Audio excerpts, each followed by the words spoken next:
चलिएगा शुरुआत करेंगे हम लोग जीएस और उत्तराखंड का मिक्स सॉल्यूशन की। ठीक है, तो देखेंगे हम लोग पहला प्रश्न। यहां पर पहला प्रश्न आपके पास कंप्यूटर का था भाई, मेमोरी शब्द किससे संबंधित है? तो मेमोरी, ठीक है, हम बोलते हैं ना यार फोन में मेमोरी कम होगी, भाई डेटा भर गया है मेरा, ठीक है, वीडियो बनाते बनाते फोन की मेमोरी भर गई, यानी स्टोरेज फुल हो गया। तो सीधा सीधा ऑप्शन इसका सही हो जाएगा, मेमोरी जो संबंधित है स्टोरेज से। ठीक है, फोन में आपकी क्या होती है? मेमोरी होती है। मेमोरी के दो प्रकार होते हैं, एक स्थायी होती है, अस्थायी होती है। ठीक है, अगर मैं यहां पर बात करूं कंप्यूटर में दो प्रकार की, रैम और रोम, आपने देखा है ना, रैम और रोम दो प्रकार की मेमोरियां होती हैं। तो इसमें आता है आपके पास वॉलेटाइल और नॉन वॉलेटाइल। इंग्लिश में करिएगा इसको, क्यों करिएगा? अब वॉलेटाइल मेमोरी अगर आपको जाननी होगी, कभी कंफ्यूजन होता है इन दोनों में, तो हमेशा से बताया है रैम। ठीक है, RAM।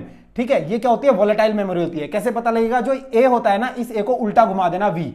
ठीक है, तो V फॉर वॉलेटाइल होता है, इस चीज को याद रखिएगा, V फॉर वॉलेटाइल होता है, तो ये वॉलेटाइल मेमोरी हो जाएगी। अगर रोम में देखेंगे इसको उल्टा घुमाने पर भी O का O ही रहेगा, तो वॉलेटाइल। अगर हम बात करें रैम की, हिंदी में कौन सी मेमोरी होती है भाई? रैम होती है आपकी अस्थायी मेमोरी। ठीक है, अस्थायी मेमोरी आपकी हो जाएगी रैम वाली। ठीक है, तो स्थायी मेमोरी कौन सी हो जाएगी भाई? रोम। ठीक है, स्थायी। आपने देखा होगा ना, एग्जांपल के तौर पर अगर आपको समझाऊं, रोम क्या होता है, आपने शुरुआत में देखा होगा, आपके पास एक नोकिया का फोन था। हमेशा से एग्जांपल देता हूं, नोकिया के फोन में क्या होता है, जब भी आप स्विच ऑन करते हो उसका तो दो हाथ मिलते हुए नजर आते हैं। ठीक है, दो हाथ कभी भी हटते नहीं है, दो हाथ। क्यों नहीं हटते? क्योंकि वो रैम है भाई, रोम है, सॉरी, वो स्थायी मेमोरी है, वो हट नहीं सकती है। स्थायी मेमोरी क्या होता है? हट नहीं सकती है, रोम होती है। ठीक है, तो इसी प्रकार का ये एग्जांपल है, नोकिया के फोन में जो भी हाथ मिल रहे थे वो रोम का एग्जांपल है। क्वेश्चन नंबर 22 देखेंगे। क्वेश्चन नंबर 22 है, शिव प्रसाद डबराल चारण कौन थे? शिव प्रसाद डबराल चारण कौन थे भाई? चारण। ठीक है, चारण इनका उपनाम देखने को मिलता है, या इन्हीं को क्या बोला हमने? Encyclopedia of Uttarakhand. ठीक है, एनसाइक्लोपीडिया ऑफ उत्तराखंड कभी भी क्वेश्चन आ जाए, अब एनसाइक्लोपीडिया जो भी होगा तो जाहिर सी बात है वो क्या होगा? इतिहासकार होगा। ऑप्शन सी आपका यहां पर करेक्ट हो जाएगा। बात करें शिव प्रसाद डबराल जी की, बहुत इंपॉर्टेंट है, काफी इनकी रचनाएं हैं उत्तराखंड के अंतर्गत। या फिर इनके हम जन्म की बात करें तो जन्म इनका इंपॉर्टेंट है भाई। जन्म जो होता है इनका 1912 में, कहां पर? पौड़ी जनपद में होता है। ठीक है, पौड़ी में इनका जन्म होता है 1912 में। तो कभी क्वेश्चन बन जाएगा किस जिले से संबंधित है? पौड़ी से है। ठीक है, इनकी कर्मस्थली कल मैंने आपको पढ़ाया था, कर्मस्थली। ठीक है, कर्मस्थली कौन सी रही है भाई? इनकी कर्मस्थली दुगड्डा। ठीक है, दुगड्डा, यही दुगड्डा आपको बताना है कि दुगड्डा। ठीक है, दुगड्डा में नेहरू जी कब आए थे? कल पढ़ाया था, आज नहीं बताऊंगा। ठीक है, दुगड्डा में नेहरू जी कब आए थे?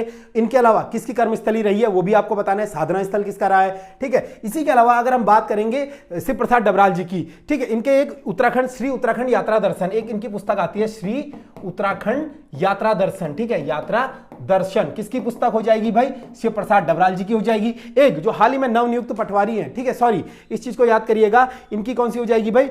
यूके का इतिहास, उत्तराखंड का इतिहास। ठीक है, उत्तराखंड का इतिहास भी इन्हीं की पुस्तक हो जाएगी, शिव प्रसाद डबराल जी की। इसके अलावा एक और इनकी पुस्तक आती है, उत्तराखंड का इतिहास जो है 12 खंडों में लिखी गई है भाई। कितने खंडों में? तो 12 खंडों में लिखी गई है, इस चीज को नोट कर चलिएगा। ठीक है, क्वेश्चन नंबर 23 को देखेंगे। क्वेश्चन नंबर 23 आपके पास है, निम्नलिखित में से कौन सी नदी उत्तराखंड के रास्ते होकर नहीं बहती? कौन सी नदी नहीं बहती? ठीक है, इस चीज को याद रखना है आपको, कौन सी नदी रास्ते से होकर बहती है, सॉरी, निम्नलिखित में से कौन सी नदी उत्तराखंड के रास्ते से होकर बहती है?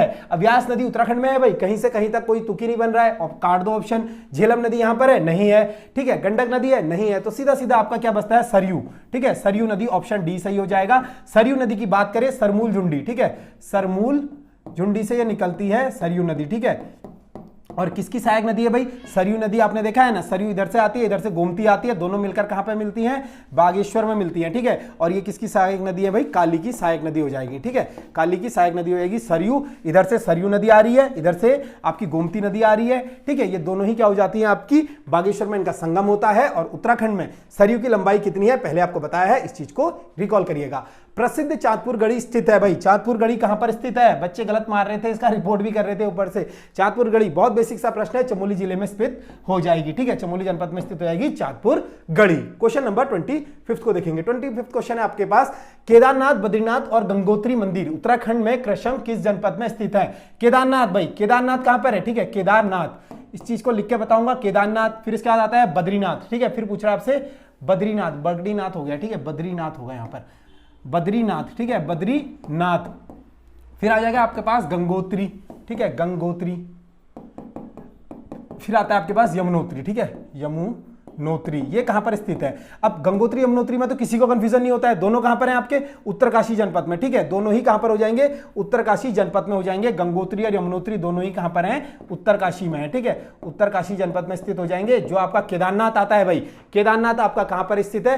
केदारनाथ आपका चमोली जनपद में, सॉरी रुद्रप्रयाग जनपद में स्थित हो जाएगा, ठीक है, रुद्रप्रयाग में, ठीक है, रुद्रप्रयाग में स्थित हो जाएगा। और बद्रीनाथ आपका हो जाएगा स्थित चमोली में, ठीक है, चमोली जनपद में स्थित हो जाएगा। तो ऑप्शन में क्या दिख रहा है आपको? कहीं दिख रहा है रुद्रप्रयाग, सबसे पहले रुद्रप्रयाग दिख रहा है, दूसरा चमोली दिख रहा है, ठीक है, रुद्रप्रयाग, चमोली, केदारनाथ, बद्रीनाथ, ठीक है, थोड़ा सा टाइपिंग मिस्टेक हुई है, ठीक है, रुद्रप्रयाग करिएगा इस चीज को, रुद्रप्रयाग, ठीक है, प्रयाग, चमोली और उत्तरकाशी, ऑप्शन बी आपका करेक्ट हो जाएगा। अब यहां पर लिखाने की वजह क्या थी? जनपद तो आपको पता ही है, बेसिक सा क्वेश्चन है, लेकिन यहां पर आपको लिखना है, आपसे पूछा जाता है इनका ऊंचाई का क्रम क्या है। तो केदारनाथ भाई सबसे ज्यादा ऊंचाई पर केदारनाथ बसा हुआ है। बात करें केदारनाथ की तो 3581, ठीक है, 3581 मीटर की ऊंचाई पर केदारनाथ स्थित हो जाएगा। इसके बाद बद्रीनाथ का पूछता है आपसे, तो बद्रीनाथ है आपके पास 333 मीटर, ठीक है, 3133 मीटर की ऊंचाई पर स्थित। इसके बाद गंगोत्री है 3047 मीटर की ऊंचाई पर स्थित, ठीक है। इसके बाद आता है आपका यमुनोत्री, यमुनोत्री आपका है 3185 मीटर। अब आपको इनको क्रम में लगाने के लिए दे देगा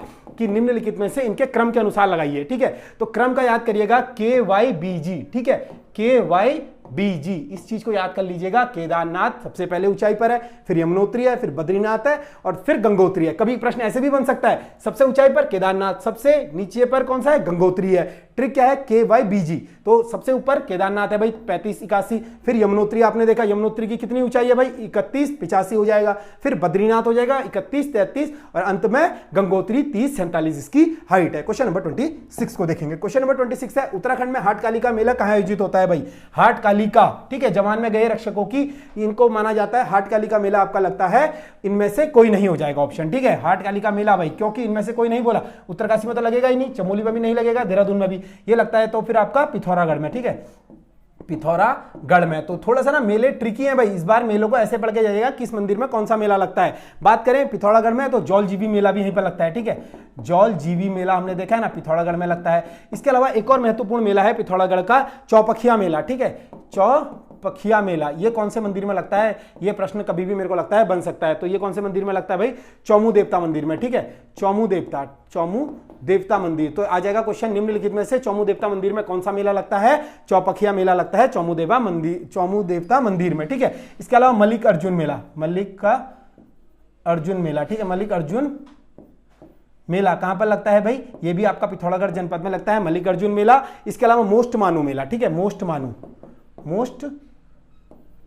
मानू मेला भी आपका पिथौरागढ़ जनपद में लगता है, ठीक है। कौन सा मेला भाई?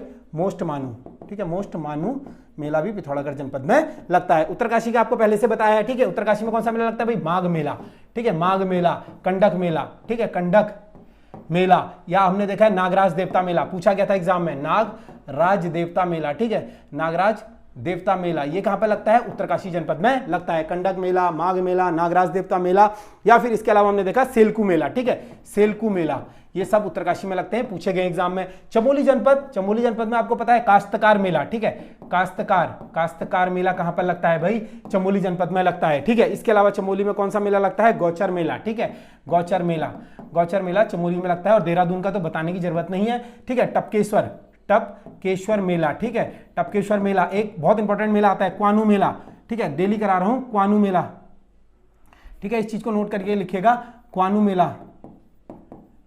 मेला और जखोली मेला, ये दोनों कहां पर लगते हैं? अगर पूछेगा जनपद तो देहरादून, और स्पेसिफिक जगह पूछेगा तो जौनसार में लगते हैं। क्वानू और जखोली दोनों ही मेला आपके जौनसार देहरादून में लगते हैं। इसके अलावा झंडा मेला भी यहीं पर लगता है भाई, देहरादून के अंतर्गत। भद्राज मेला आपका टिहरी में लगता है, ठीक है, देहरादून में नहीं आता है, बहुत से लोग कंफ्यूज होते हैं। क्वेश्चन नंबर 27 देखेंगे। निम्नलिखित में से कौन सा पर्वत धौली गंगा नदी के निकट है? तो कौन सा पर्वत है भाई जो धौली गंगा नदी के निकट है, आपको बताना था। इसमें से अगर ऑप्शन के हिसाब से हम लोग देखेंगे, ऑप्शन डी आपका नंदा देवी सही हो जाएगा, ठीक है, नंदा देवी पर्वत जो है धौली गंगा के निकट है। नंदा देवी भी दो है, पूर्वी पश्चिमी, ठीक है, आपको पता है, आपको इस दिन बताया था, ठीक है। लंबा कौन सा होगा भाई? गढ़वाल साइड वाला है, तो गढ़वाल किस साइड में है भाई? पश्चिम साइड में है, तो पश्चिमी आपका लंबा हो जाएगा, सबसे ज्यादा लंबा 87, ठीक है, 78-17 इसकी हाइट हो जाएगी, ठीक है। नंदा देवी पश्चिमी की हाइट कितनी होगी? 78-17। आगे बढ़ेंगे क्वेश्चन नंबर 28 की ओर, ठीक है।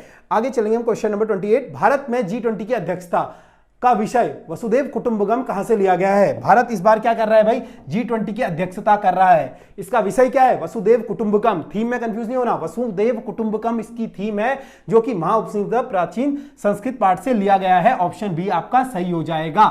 थोड़ा सा G20 के बारे में अगर हम देखेंगे तो G20 का क्या है भाई? थीम तो आपकी वसुधैव कुटुंबकम है, हर जगह लिखी हुई है, आपको पता है। आपको साइन इसका पता है, कमल का फूल हो जाएगा, ठीक है, कमल का फूल है, ये जो हमारा राष्ट्रीय पुष्प है, इसकी थीम हो जाएगी। साथ ही साथ इनका एक नारा है, ठीक है, वन अर्थ वन फैमिली, ठीक है, वन अर्थ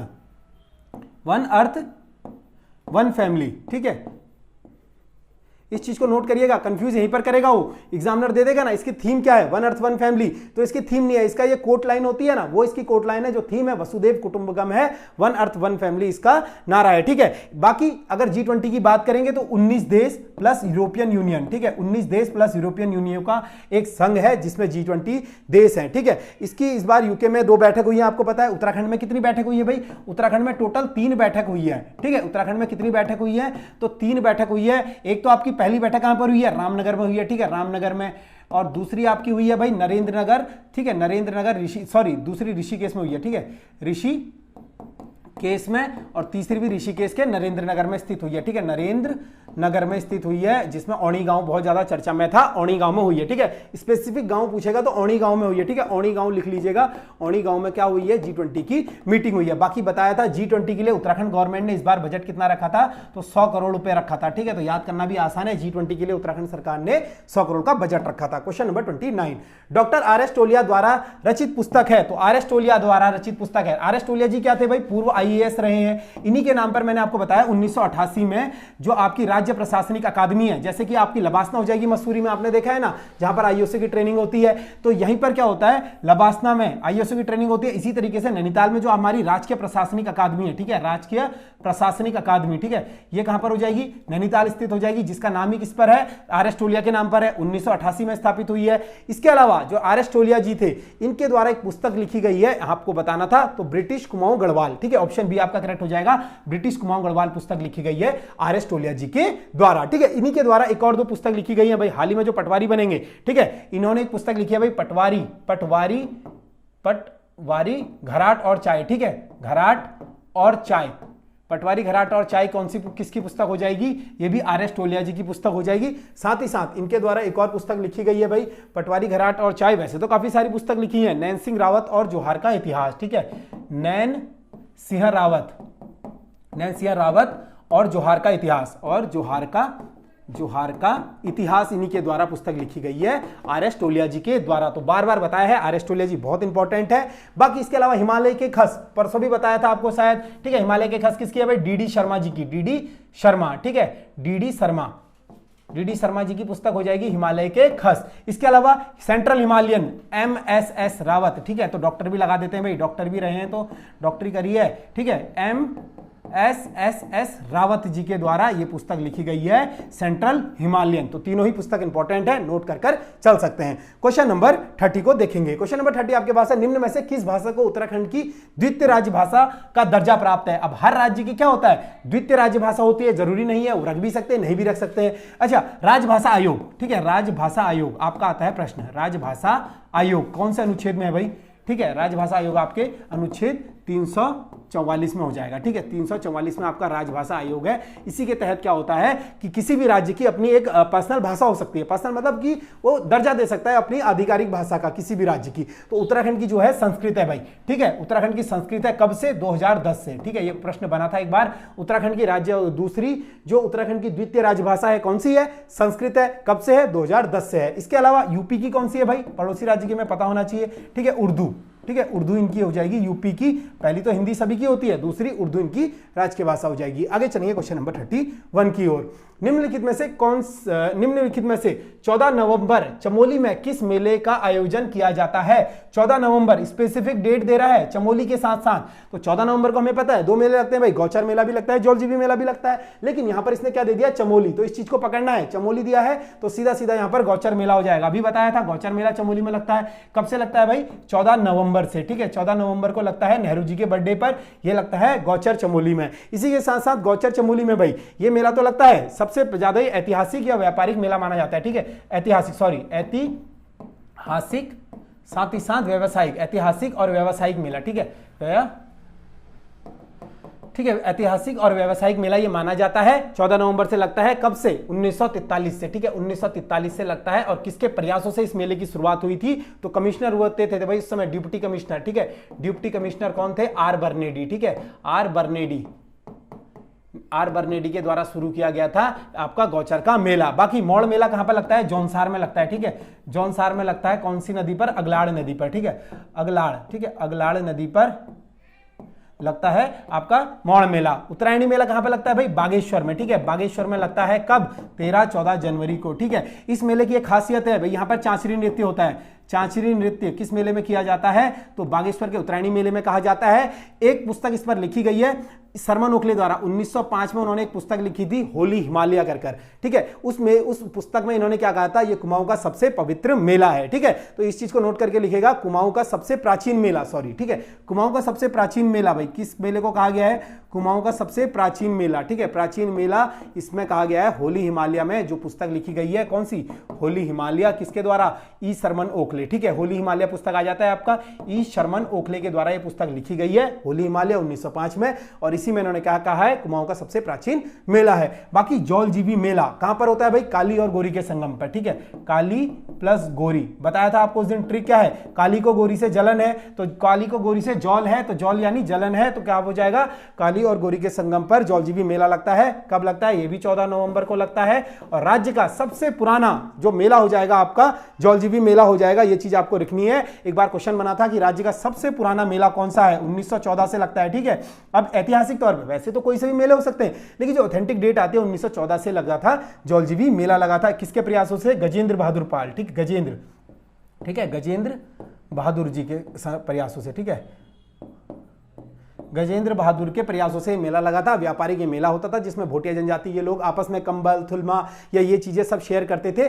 जौलजीबी मेला काली गोरी के संगम पे 1914 से लगता है 14 नवंबर को, और गजेंद्र बहादुर के प्रयासों से लगता है, ठीक है। और 2014 में भाई 2014 में इसको राजकीय मेला घोषित किया गया था सरकार के द्वारा। तो वैसे तो सरकार घोषित करते रहती है, जैसे इस बार उसने कोई सा भी मेला घोषित कर दिया था। तो क्वेश्चन कभी भी बन जाए जौलजीबी मेला, क्योंकि ऐतिहासिक है, पुराना है, सबसे पहला मेला है, तो कभी भी क्वेश्चन बन सकता है कि इसको राजकीय मेला कब घोषित किया गया? 2014 में इसको राजकीय मेला घोषित किया गया। इस चीज को नोट कर चल सकते हैं। आगे बढ़ेंगे क्वेश्चन नंबर 32 की ओर। क्वेश्चन नंबर 32 आपके पास है, उत्तराखंड में निम्नलिखित में से कौन सा म्यूजियम स्थित नहीं है? तो नहीं है पूछ रहा है, देखिए भाई, ठीक है, कौन सा म्यूजियम नहीं है? Option A Subhash Chandra Bose museum. ये तो कहां से है भाई? हमने तो सुना ही नहीं कहीं, यही गलत हो जाएगा। ये म्यूजियम कहां पर है? नई दिल्ली, ठीक है, नई दिल्ली में ये म्यूजियम स्थित हो जाएगा, ठीक है, जिसका उद्घाटन प्रधानमंत्री मोदी ने करा था। कब? 2019 में, ठीक है, 2019 में लाल किले, सॉरी, इंडिया गेट के पास सुभाष चंद्र बोस म्यूजियम का उद्घाटन किया गया था प्रधानमंत्री नरेंद्र मोदी के द्वारा 2019 में। बाकी लोक संस्कृति म्यूजियम उत्तराखंड में है,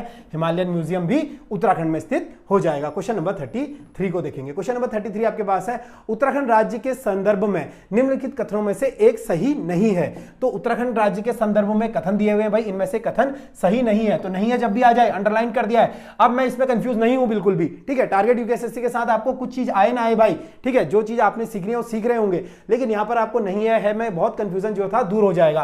पहला है, इसकी व्यवस्थापिक एक सदनात्मक है, ठीक है, सदनात्मक है, बिल्कुल है भाई, ठीक है, नहीं है कह रहा है ना, तो इसकी व्यवस्थापिक का एक सदनात्मक है, बिल्कुल है।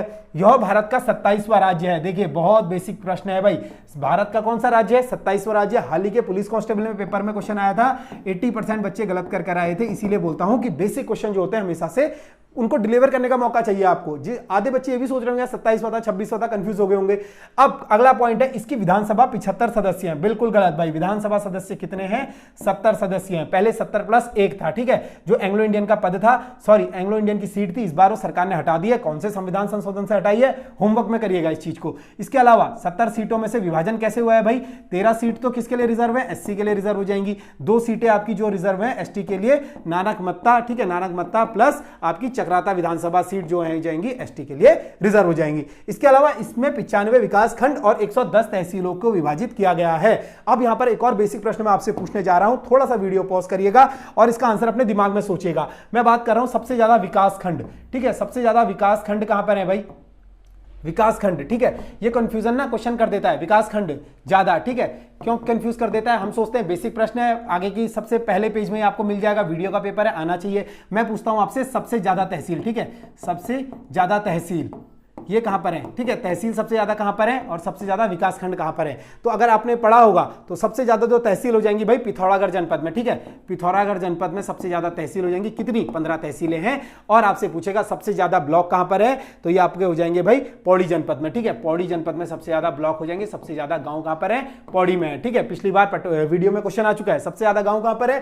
पौड़ी में है, ठीक है। काफी बच्चे इसको भी गलत कर आए थे, तो ध्यान देना इस चीज को। क्वेश्चन नंबर 34, बालेश्वर मंदिर तथा बावड़ी उत्तराखंड कुमाऊं क्षेत्र में कहां स्थित है? तो बालेश्वर मंदिर, ठीक है, तथा बावड़ी उत्तराखंड में कुमाऊं क्षेत्र में कहां पर स्थित है? बालेश्वर, ठीक है। बालेश्वर आपको सुनते ही आ गया होगा, बालेश्वर मंदिर कहां पर है? ये एक टाइप से भाग है किसका? सप्तेश्वर मंदिर समूह का, सप्तेश्वर मंदिर समूह का। सप्तेश्वर मंदिर कहां है? 7 मंदिरों का समूह। बालेश्वर, डिप्टेश्वर, क्रांतेश्वर, ऋषेश्वर, ये सारे मंदिर जो हो जाएंगे चंपावत जनपद में स्थित हो जाएंगे। ऑप्शन ए आपका करेक्ट हो जाएगा भाई, ठीक है। अब यहां पर बात कर रहा है चंपावत में हम और कौन कौन से मंदिर देखे हमने, ठीक है। सप्तेश्वर मंदिर समूह आपको बता दिया, सप्तेश्वर मंदिर समूह कहां पर हो जाएगा? चंपावत में हो जाएगा। इसके अलावा पूर्णागिरी मंदिर आपने देखा है ना, पूर्णागिरी, तो ये भी यहीं पर हो जाएगा। इसके अलावा आपने देखा देवीधुरा मंदिर, ठीक है, देवीधुरा, ठीक है। देवीधुरा मंदिर भी कहां पर है? चंपावत जनपद में स्थित है। इसके अलावा आपसे अगर मैं पूछूं देवीधुरा के अलावा, ठीक है, हिंगला देवी मंदिर, हिंगला देवी मंदिर कहां पर है? ये भी चंपावत जनपद में स्थित हो जाएगा। इसके अलावा अल्मोड़ा में आपको पता ही है भाई, जागेश्वर मंदिर आपका अल्मोड़ा में है,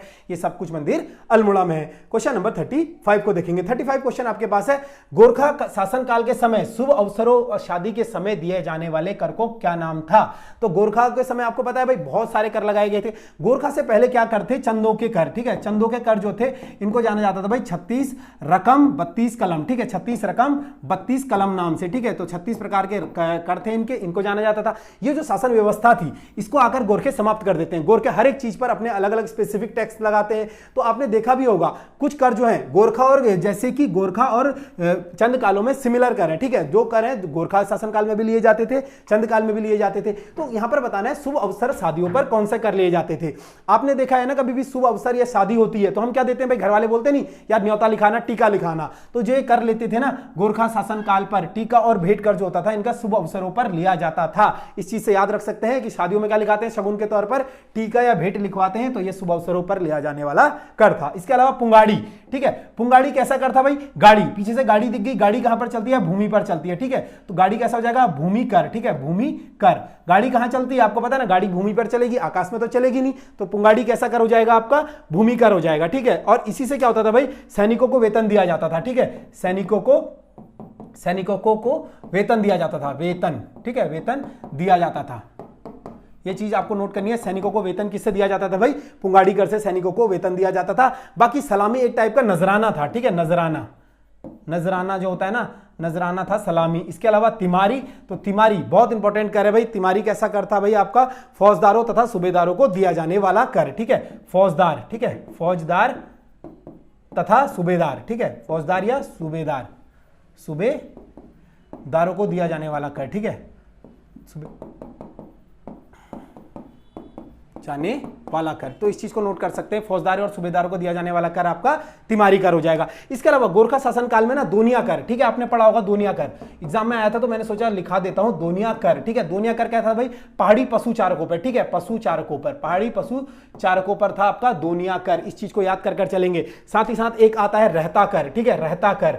जो गांव में नहीं रहता वो क्या करता है भाई? कर देता है। तो गांव छोड़कर जाने वाले व्यक्तियों पर, ठीक है, गांव छोड़कर जाने वाले व्यक्तियों पर रहता कर। जो गांव में नहीं रहता वो कर देता। इस टाइप से आप इसे याद कर सकते हैं, जो गांव में नहीं रहता वो कर देता है। इसके अलावा एक बहता कर आता है भाई, बहता, ठीक है, ये किस पर लगता था फिर? छिपाई गई संपत्तियों पर लगने वाला कर होता था बहता कर, ठीक है, छिपाई गई संपत्तियों पर। एक आता था, चलो छोड़िए आगे बढ़ेंगे, अगली बार देखेंगे। क्वेश्चन नंबर 36, उत्तराखंड में सर्वाधिक भूमि बंदोबस्त किस कमिश्नर के शासनकाल में हुए? ठीक है, उत्तराखंड में कुल अगर मैं बात करूं यहां पर कमिश्नर अलग अलग आए, ठीक है। सबसे पहले यहां पर गार्डनर आते हैं, ठीक है, ई गार्डनर आपने देखा है ना, गार्डनर सबसे पहले आते हैं और वो क्या करते हैं? सबसे पहला भूमि बंदोबस्त करते हैं कुमाऊं जनपद में। उसके बाद ट्रेल का कार्यकाल शुरू होता है और ट्रेल क्या करते हैं, एक तरफा भूमि बंदोबस्त कर देते हैं। ठीक है, तो यहां पर अगर ऑप्शन में आपको दिख जाए विलियम ट्रेल, इन्होंने क्या करा था, सर्वाधिक भूमि बंदोबस्त करे थे। तो यहां पर थोड़ा सा अगर हम ट्रेल की भूमि बंदोबस्तों की बात करेंगे, सर्वप्रथम 1817 में करते हैं भाई ट्रेल भूमि बंदोबस्त। ठीक है, गढ़वाल और कुमाऊं दोनों जनपदों में। इसके बाद होता है 1818 में भी करते हैं। ठीक है, ट्रेल जी 1818 में भी भूमि बंदोबस्त करते हैं। इसके बाद ट्रेल क्या करते हैं भाई, 1820 में करते हैं। ठीक है, 1820 में, और सबसे महत्वपूर्ण कब करते हैं, 1823 में। इसी को हमने क्या बोला भाई, 80 साला बंदोबस्त। ठीक है, 80 साला बंदोबस्त। ठीक है, 80 साला बंदोबस्त। ये पूछा जाता है 80 साला बंदोबस्त किसने कराया था, ट्रेल ने कराया था, या इसको 5 साला बंदोबस्त भी बोला जाता है। ठीक है, 5 साल के लिए था ये, 80 साला संभवतः 80 के दशक में हुआ है, तो 80 साला बंदोबस्त बोल दिया, और 5 साला बंदोबस्त भी इसको बोला गया। इसके अलावा 1833 में, ठीक है, 1833 में भी एक भूमि बंदोबस्त करवाते हैं। तो आपने देख ही लिया है, देखो कितने सारे बंदोबस्त करवा दिए भाई, 1 2 3 4 5, लगभग 5 भूमि बंदोबस्त ट्रेल ने अकेले करवाए। तो सर्वाधिक भूमि बंदोबस्त आपको बताना था किसने करवाए, ट्रेल के कार्यकाल में हुए। बाकी इन्होंने 1816 में क्या करवाया था भाई, पहला भूमि बंदोबस्त गार्डनर ने करवाया था। ठीक है, इस चीज को नोट कर चलेंगे। रैमजे के कार्यकाल में आपको बता चुका हूं मैं, रैमजे के कार्यकाल में क्या हुआ था भाई, 1861 में। ठीक है, 12 आना बीसी। ठीक है, 12 आना बीसी, इस चीज को लिखेगा 12 आना बीसी। ठीक है, 12 आना बीसी, ये किसके कार्यकाल में हुआ था भाई, भवानी शाह, आपके जो टीरी नरेश थे, भवानी शाह जी के कार्यकाल में, स्पेशल अठूर क्षेत्र के लिए। ठीक है, अठूर क्षेत्र के लिए हुआ था। ठीक है, अठूर क्षेत्र के लिए 12 आना बीसी 1861 में रैमजे के कार्यकाल में होता है। बैटन के कार्यकाल में भी एक भूमि बंदोबस्त होता है, जिसको हमने बोला 20 साला भूमि बंदोबस्त। ठीक है, 1840 में होता है 20 साला भूमि बंदोबस्त, 20 साला भूमि बंदोबस्त। ठीक है, 20 साला भूमि बंदोबस्त होता है रैमजे के कार्यकाल में। तो इस चीज को नोट कर, सॉरी, बैटन के कार्यकाल में। आगे बढ़ेंगे क्वेश्चन नंबर 37 की ओर।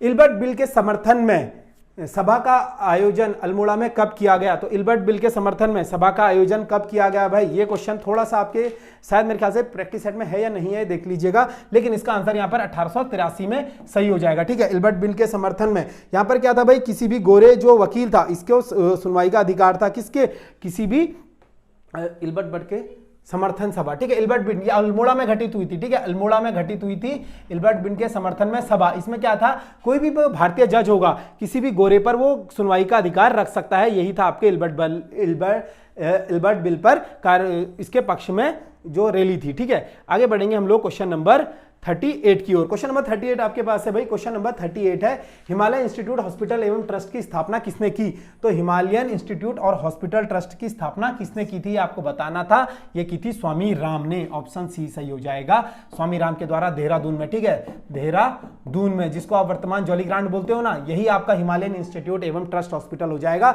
जो राज्य का सबसे पहला मेडिकल कॉलेज होने का गौरव किसे प्राप्त है भाई, देहरादून का जो आपका जॉली ग्रांट मेडिकल कॉलेज है ना, जहां पर ये एयरपोर्ट के पास, तो यही आपका स्वामी राम के द्वारा स्थापित किया गया था। बाकी आपको नारायण दत्त तिवारी के द्वारा, आपको पता ही है भाई, नारायण दत्त तिवारी को क्या कहा जाता है, उत्तराखंड का शायद विकास पुरुष इनको कहा जाता है, उत्तराखंड में सर्वाधिक विकास करे थे।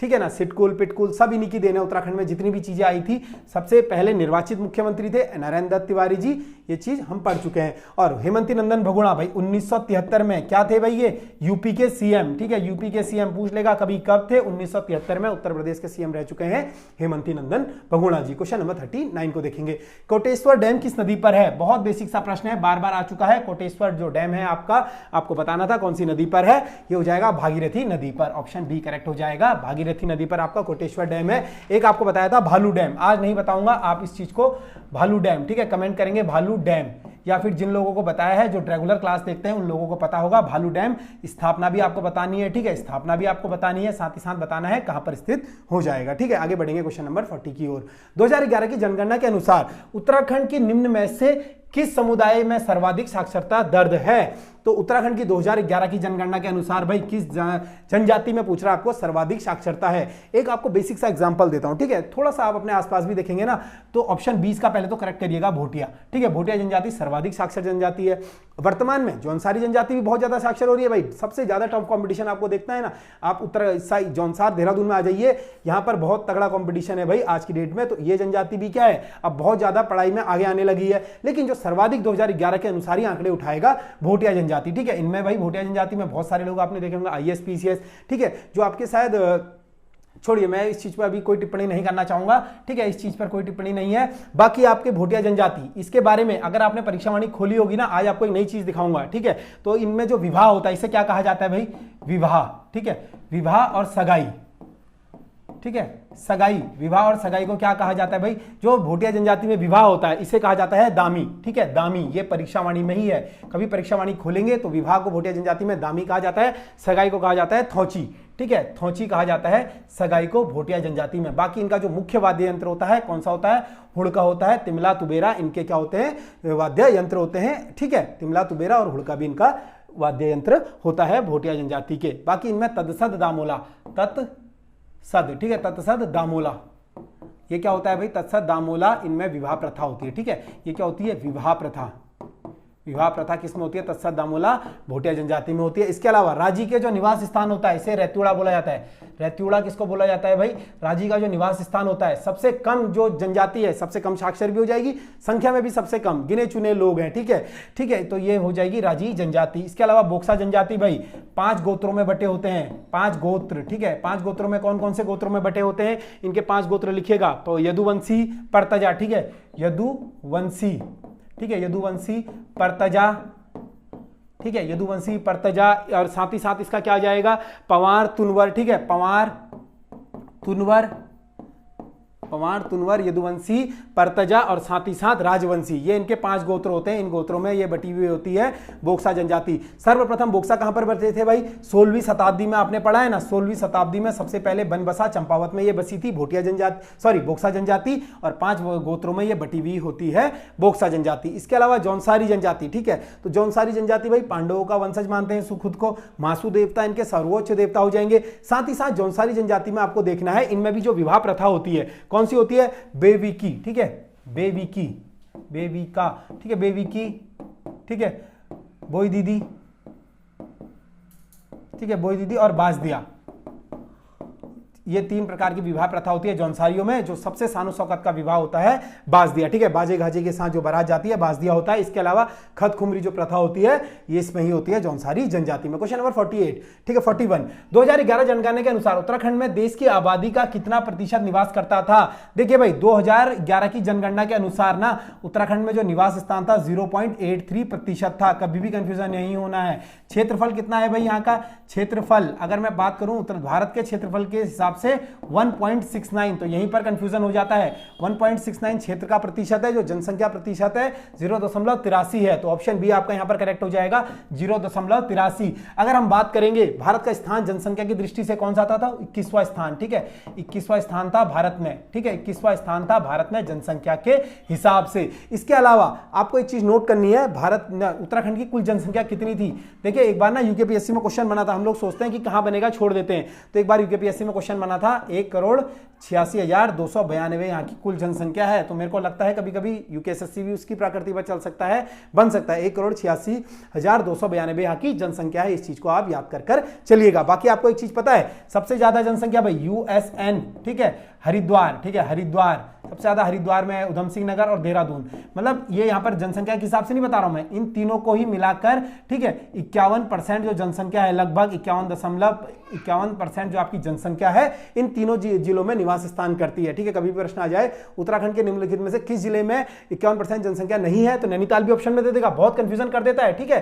3 टॉप के जिले हैं हरिद्वार, उधम सिंह नगर, देहरादून, इस चीज को नोट कर चलिएगा। क्वेश्चन नंबर 42, भक्त दर्शन वर्तमान उत्तराखंड के किस जिले से संबंधित हैं? तो भक्त दर्शन भाई आपको बताना है भक्त दर्शन किस जिले से संबंधित है? पौड़ी गढ़वाल से संबंध हो जाएगा भक्त दर्शन जी का, ऑप्शन बी आपका करेक्ट हो जाएगा। इसी के साथ साथ अगर हम बात करेंगे नैनीताल से, तो नैनीताल से संबंध किसका है भाई? एनडी तिवारी जी, ठीक है, एनडी तिवारी, बहुत से लोग ना एनडी तिवारी जी को समझते हैं अल्मोड़ा के हैं, ठीक है, तो एनडी तिवारी का संबंध नैनीताल से हो जाएगा। इसके अलावा खुशी राम आर्या जी, ठीक है, खुशी राम आर्या जी, ठीक है, जिन्होंने शिल्पकार सुधारणी सभा का गठन किया था। कब किया था भाई? ये बताया था आपको, याद करिएगा, इन्होंने ही करा था, ठीक है, इनका भी संबंध यहीं से हो जाएगा। इसके अलावा एक कंफ्यूजन बहुत से लोगों को होता है, ठीक है, ऑप्शन ए, ठीक है, टिहरी भाई सुंदरलाल बहुगुणा जी, इनको कौन नहीं जानता, ठीक है, बहुगुणा जी, ठीक है, बहुगुणा जी का संबंध किस जिले से हो जाएगा? टिहरी जनपद से हो जाएगा। इसके अलावा सुंदरलाल बहुगुणा जी के अलावा कौन कौन से? लीलाधर जगुड़ी, ठीक है, लीलाधर जगुड़ी, लीलाधर जगुड़ी,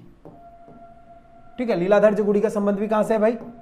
इनका संबंध भी टिहरी जनपद से हो जाएगा। इसी के साथ साथ एक बहुत इंपॉर्टेंट है गौरा देवी, ठीक है, गौरा देवी, ये आप ना कभी भी सोचोगे गौरा देवी चमोली की हैं, चमोली से इन्होंने चिपको आंदोलन शुरू जरूर किया था, लेकिन ये जनपद कौन से हैं, टिहरी हैं। यही है बेसिक प्रश्न। कभी भी बोलता हूं ना बेसिक प्रश्न क्या है, आप घर आके देखोगे यार ये तो गौरा देवी मेरे को लगा चमोली से है, पढ़ लेता। तो यही चीजें होती हैं जो हमेशा से एग्जाम में कंफ्यूज क्रिएट करती है। इसके अलावा चमोली जनपद बहुत ज्यादा इंपॉर्टेंट है भाई। चमोली से भी आपके जो अलग अलग है, अनुसुईया प्रसाद बहुगुणा, ठीक है, अनुसुईया प्रसाद बहुगुणा जी, ठीक है, प्रसाद बहुगुणा जी आपके कहां से हैं, चमोली जनपद से हैं। इसके अलावा चमोली से कल्याण सिंह रावत, ठीक है, कल्याण सिंह रावत, ठीक है, कल्याण सिंह रावत जी और मुकंदी लाल, ठीक है, मुकंदी लाल, ये सब आपके कहां से हो जाएंगे भाई, ये इनका जनपद से संबंध हो जाएगा। क्वेश्चन नंबर 43, उत्तराखंड में बहुप्रचलित शब्द गोरखावाणी प्रतीक है। तो बहुप्रचलित शब्द गोरखावाणी किससे संबंधित है भाई, क्रूरता से।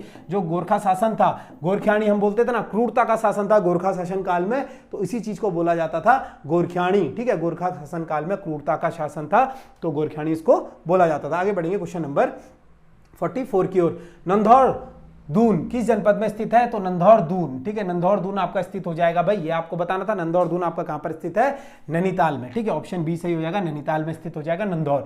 एक आता है आपके पास नंदौर वाइल्ड लाइफ सेंचुरी, ठीक है, नंदौर वन्य जीव विहार, ठीक है, वन्य जीव विहार, इसकी स्थापना कब होती है भाई, सबसे लेटेस्ट है। क्वेश्चन की ना फॉर्मिंग समझिएगा, आपसे पूछ ले उत्तराखंड का सबसे नवीनतम वन्य जीव विहार कौन सा है, याद होने चाहिए। सबसे नवीनतम कौन सा है, नंदौर वन्य जीव विहार। सबसे पुराना कौन सा है, गोविंद वन्य जीव विहार 1955 का। नंदौर वन्य जीव विहार पड़ता है आपका नैनीताल, ठीक है, नैनीताल प्लस चंपावत में, ठीक है, चंपावत में ये पड़ता है नैनीताल। और इसका क्षेत्रफल कितना है भाई, क्षेत्रफल अगर हम इसके क्षेत्रफल की बात करेंगे, क्षेत्रफल, ठीक है, क्षेत्रफल कितना हो जाएगा इसका, क्षेत्रफल हो जाएगा 269 वर्ग किलोमीटर, ठीक है, वर्ग किलोमीटर इसका क्षेत्रफल हो जाएगा नंदौर वन्यजीव विहार का। और टोटल वन्यजीव विहार यानी WLC वाइल्ड लाइफ सेंचुरी कितनी है उत्तराखंड में, 7 है, ठीक है। और नेशनल पार्क कितने हैं भाई, नेशनल पार्क उत्तराखंड में 6 है। आगे चलेंगे क्वेश्चन नंबर 25 की ओर। उत्तराखंड में औपनिवेशिक संघर्ष किस काल से प्रारंभ हुआ, औपनिवेशिक संघर्ष काल शासन हुआ था भाई गोरखा शासन काल से। ऑप्शन ए आपका करेक्ट हो जाएगा, बहुत बार रिपीटेड क्वेश्चन है। क्वेश्चन नंबर 46, पांडुकेश्वर ताम्रपत्र में किस भाषा का उल्लेख किया गया है। पांडुकेश्वर ताम्रपत्र से किसकी जानकारी मिलती है भाई हमें, कार्तिकेयपुर राजवंश की, ठीक है, कार्तिकेयपुर राजवंश की जानकारी मिलती है हमें कहां से, पांडुकेश्वर ताम्रपत्र से। इन्हीं ताम्रपत्रों में सर्वाधिक जो हमें अभिलेख प्राप्त होते हैं, किसके प्राप्त होते हैं भाई, सर्वाधिक ताम्रपत्र, ठीक है, सर्वाधिक ताम्रपत्र की अगर मैं बात करूं तो ललित सूरदेव के, ठीक है, ललित सूरदेव के, ठीक है, ललित सूरदेव वही है भाई जिनको क्या बताया गया है, ललित सूरदेव को धरती के लिए, मगध धरती के लिए 12 अवतार, ठीक है, धरती के लिए 12 अवतार किसको बताया गया है, ललित सूरदेव को। इन्हीं के सबसे ज्यादा ताम्रपत्र देखने को मिलते हैं, ठीक है। सबसे जो प्राचीन प्रतापी राजा था, कौन था भाई इस वंश का, सबसे प्रतापी राजा, ठीक है, प्रतापी राजा भी ललित सूरदेव था। और जो पांडुकेश्वर ताम्रपत्रों की भाषा होती है हमें संस्कृत देखने को मिलती है। ऑप्शन सी आपका करेक्ट हो जाएगा, ठीक है। पांडुकेश्वर ताम्रपत्र उत्तराखंड का। कार्तिकेयपुर, ठीक है, कार्तिकेयपुर कंफ्यूज करती हैं, ये कौन सी जनजाति, ये सॉरी कार्तिकेयपुर जो हो जाएगा प्रथम ऐतिहासिक वंश, ठीक है, ऐतिहासिक कभी भी अगर आपको याद नहीं हो रहा है ना, मैं तो हमेशा शब्दों से जो मेरी ट्रिक है मैं आपको बता रहा हूं आज, ठीक है। कार्ती यहां पर ती आ गया ना, कार्ती, तो ऐतिहासिक, तो ऐति में भी दूसरे नंबर पर ती आता है, तो इन दो शब्दों को अगर आप पकड़ेंगे ती तो ये क्या हो जाएगा, ऐतिहासिक और कार्तिकेयपुर। बाकी कुलिंद आपका कौन सा हो जाएगा, राजनीतिक, ठीक है, कुलिंद आपका राजनीतिक हो जाएगा। तो इसी में कंफ्यूजन होता है, राजनीतिक प्लस ऐतिहासिक में, तो जहां पर ती आ जाए राजनीतिक और कार्तिक, तो ये दोनों क्या हो जाएंगे आपके ऐतिहासिक, और कुलिंद क्या होता है प्रथम राजनीतिक वंश। आगे चलेंगे क्वेश्चन नंबर 47 की ओर। निम्नलिखित में से किस नृत्य में गीत नहीं गाया जाता है, तो बहुत बार रिपीटेड प्रश्न है भाई, किस नृत्य में गीत नहीं गाया जाता है, ठीक है। तो यहां पर ऑप्शन के हिसाब से देखेंगे, छोपती में गाया जाता है, छपेली में गाया जाता है, झोड़ा तो बिना गीत के होते ही नहीं है, ठीक है। स्त्री पुरुष जो गोल घेरे में बनाते हैं, तो छोलिया जो नृत्य है इसमें गीत नहीं गाया जाता है। बाकी ये युद्ध नृत्य है, ठीक है, युद्ध नृत्य कहां पर प्रचलित है, पिथौरागढ़ जनपद में, ठीक है, पिथौरागढ़ जनपद में सर्वाधिक प्रचलित है। वैसे तो कुमाऊं में ही होता है, लेकिन जो सर्वाधिक प्रचलित है पिथौरागढ़ जनपद में है। और ये कैसा नृत्य है भाई, युद्ध नृत्य है, तलवार की ढांग पर किया जाने वाला, ठीक है, तलवार का इस्तेमाल इसमें होता है। इसी प्रकार से आपने सरो नृत्य, ठीक है, सरो नृत्य देखा है ना, गढ़वाल का हो जाएगा सरो नृत्य, ठीक है, परसों ही बताया था। और आपका पौड़ा नृत्य, ठीक है, पौड़ा नृत्य किसका है भाई, भोटिया जनजाति का है, जिसको युद्ध नृत्य कहा जाता है। आगे चलेंगे क्वेश्चन नंबर 48 की ओर। तीलू रौतेली के समकालीन चंद शासक राजा थे। तीलू रौतेली किसके समकालीन थी भाई, ये समकालीन थी बाज बहादुर चंद के समकालीन। अब बाज बहादुर चंद की बात करेंगे, ठीक है, बाज बहादुर चंद बहुत इंपॉर्टेंट है, ठीक है, बहुत इनका जो कंट्रोवर्शियल शासनकाल, बहुत ज्यादा घटनाएं इन्होंने करी, तो इनके बारे में थोड़ा सा जान लेते हैं। बाज बहादुर चंद, बात करें बहादुर की उपाधि, ठीक है, इन्हें बहादुर की उपाधि कौन देता है भाई, शाहजहां, ठीक है, शाहजहां इन्हें देता है भाई बहादुर की उपाधि। ठीक है, शाहजहां इन्हें देता है बहादुर की उपाधि, बहादुर की उपाधि, इस चीज को नोट करिएगा। बहादुर की उपाधि कौन देता है? शाहजहां देता है। इसी के साथ साथ ये किसके समकालीन थे? तिलू रौतेली के तो समकालीन थे ही थे, साथ ही साथ मुगल राजा कौन थे? औरंगजेब के समकालीन थे। ठीक है, औरंगजेब के ये समकालीन थे। ठीक है, समकालीन। इन्होंने क्या करा था भाई? कुमाऊं में इन्होंने 2 कर लगाए थे, एक तो जजिया कर, ठीक है, जजिया कर लगाया, साथ ही साथ नमक कर लगाया। ठीक है, नमक कर भी किसने लगाया था भाई? ये भी बाज बहादुर चंद ने लगाया था। इनके बारे में कथन आता है, कुमाऊं में जजिया कर किसने लगाया था? बाज बहादुर चंद ने। नमक कर किसने लगाया था? बाज बहादुर चंद ने। एक इनके उसमें घटना आपको देखने को मिलती है, कुमाऊं का बलबन भी इन्हें कहा जाता है। ठीक है, कुमाऊं का बलबन, ठीक है, कुमाऊं का बलबन इनको कहा जाता है भाई। इन्हीं के कार्यकाल में पिथौरागढ़ में, ठीक है, पिथौरागढ़ में इन्हीं के कार्यकाल में किसका निर्माण हुआ था भाई? आपने सुना होगा, पिथौरागढ़ में एक हथिया देवाल का निर्माण होता है। ठीक है, एक हथिया देवाल, ठीक है, एक हथिया देवाल का निर्माण इन्हीं के समय होता है। किसके समय? बाज बहादुर चंद के समय होता है। साथ ही साथ मानसरोवर यात्रियों के लिए गुंट भूमि दान में देने की शुरुआत किसने करी थी? बाज बहादुर चंद ने। ठीक है, मानसरोवर यात्रियों के लिए गुंट भूमि, ठीक है, गुंट भूमि दान में देने की प्रथा किसने शुरू करी थी भाई? ये भी करी थी बाज बहादुर चंद ने। क्वेश्चन नंबर 49 को देखेंगे। क्वेश्चन नंबर 49 आपके पास 45वें राजा श्याम शाह का उल्लेख निम्न में से किस पुस्तक में मिलता है? तो श्याम शाह कौन से नंबर के राजा थे भाई? 45वें क्रम के राजा थे। ठीक है, अब श्याम शाह के इससे एक प्रश्न बना था, श्याम शाह पता नहीं क्या पसंद है आयोग को। ठीक है, इससे पहले कनिष्क सहायक में बना था भाई, आपका कनिष्क सहायक में बना था श्रीनगर में श्याम शाही बागान, श्याम शाह ने लगाया था। इस बार उसने पूछ लिया था पटवारी के एग्जाम में कि निम्नलिखित में से किसके दरबार में, मतलब मुगल दरबार में जाने वाला पहला राजा कौन था? तो श्याम शाह था भाई।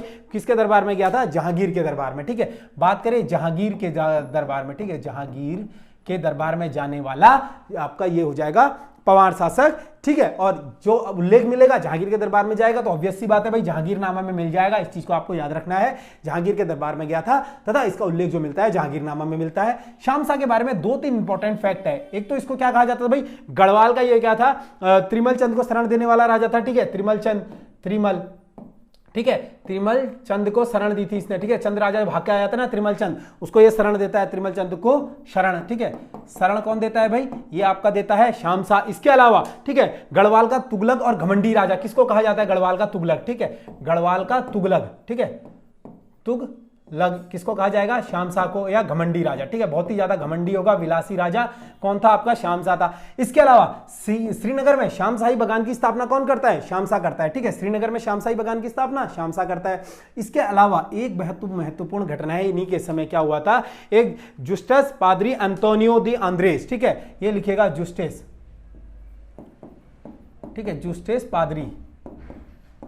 ठीक है, जुस्टेस पादरी कौन थे भाई आपके? ये थे एंटोनियो, ठीक है, एंटोनियो, ठीक है, जुस्टेस पादरी एंटोनियो दी आंद्रेस। ठीक है, दी आंद्रेस, इन्हीं के समय क्या हुआ था? श्रीनगर में आगमन हुआ था। ठीक है, इन्हीं के समय कब आए थे भाई? श्रीनगर आए थे। ठीक है, श्रीनगर आए थे। क्वेश्चन बनता है कि जस्टिस पादरी एंटोनियो आंद्रेस किसके समय श्रीनगर आए थे? ये आए थे श्याम शाह के समय 1624 के आसपास। इस चीज को नोट करिएगा। ठीक है, 1624 के आसपास आए थे। ये बहुत ही इंपॉर्टेंट क्वेश्चन है, फिर से बता रहा हूं, इस चीज को नोट करके चलेगा। जस्टिस पादरी एंटोनियो दी आंद्रेस इन्हीं के शासनकाल में क्या हुआ था? श्रीनगर आए थे। ये बहुत ही इंपॉर्टेंट क्वेश्चन है। आगे चलेंगे क्वेश्चन नंबर 50 की ओर। क्वेश्चन नंबर 50 आपके पास है भाई, कठुआ विचारी जाकरिया प्रशासन में प्रयुक्त होने वाली निम्न में से किस वंश की थी? तो कठुआ, अगर आपने सुना होगा भाई कठुआ, ठीक है, ये शब्द बहुत ज्यादा इंपॉर्टेंट है। कठुआ ये किसको कहा जाता था? ये क्वेश्चन भी बन जाता है, कठुआ किसको कहा जाता था? तो कठुआ कहा जाता था ब्राह्मण दासों को। ठीक है, ब्राह्मण दासों को, ठीक है, ब्राह्मण दासों को कहा जाता था भाई कठुआ। ठीक है, विचारी कौन होते थे भाई? विचारी, ठीक है, विचारी हो गया विचारी। ठीक है, विचारी कौन होते थे? न्यायिक अधिकारी। ठीक है, न्यायिक अधिकारी, न्यायिक अधिकारी यानी जज की बात हो रही है यहाँ पर। ठीक है, न्यायिक अधिकारी विचारी होता था। इसके अलावा जागरिया, ठीक है, जागरिया आपने देख लिया होगा। जागरिया ये क्या होता था? जो सेना में जो कार्यरत, ठीक है, कार्यरत सैनिक, ठीक है, सैनिक, कार्यरत सैनिक होते थे भाई। ठीक है, कार्यरत। और एक डाकचा सुना होगा आपने, डाकचा, ये क्या होता थे? 2 वर्ष के लिए सेवा मुक्त सैनिक। ठीक है, 2 वर्ष के लिए सेवा मुक्त, 2 वर्ष के लिए सेवा मुक्त सैनिक, के लिए सेवा मुक्त सैनिक, सेवा मुक्त सैनिक। याद आ गया अब, ठीक है। मुक्त सैनिक, ये याद आ गया होगा आपको, 2 वर्ष के लिए या फिर 1 वर्ष के लिए जो सेना, कार्यरत सेना होते थे, किसके शासनकाल में होते थे? गोरखा शासनकाल में। ऑप्शन ए आपका करेक्ट हो जाएगा। तो ये संपूर्ण सिलेबस संपूर्ण सॉल्यूशन है आपका 1 से लेकर 50 क्वेश्चन तक। बाकी आपका जो सॉल्यूशन है 50 से लेकर नेक्स्ट क्वेश्चन तक, वो भी जल्द डल जाएगा। थोड़ा सा ना गाड़ी पटरी पर आ चुकी है। देखिए अभी तक क्या था, 2-3 दिन से मैंने बताया आपको, मैं आउट ऑफ स्टेशन था, ठीक है। तो इस चक्कर में क्या हुआ, क्लासेस नहीं दे पाया। अब आपकी क्लासेस जो है कंटिन्यू आ जाएगी। क्लास को देखने के लिए धन्यवाद। जल्द मिलते हैं आपसे अगली क्लास में।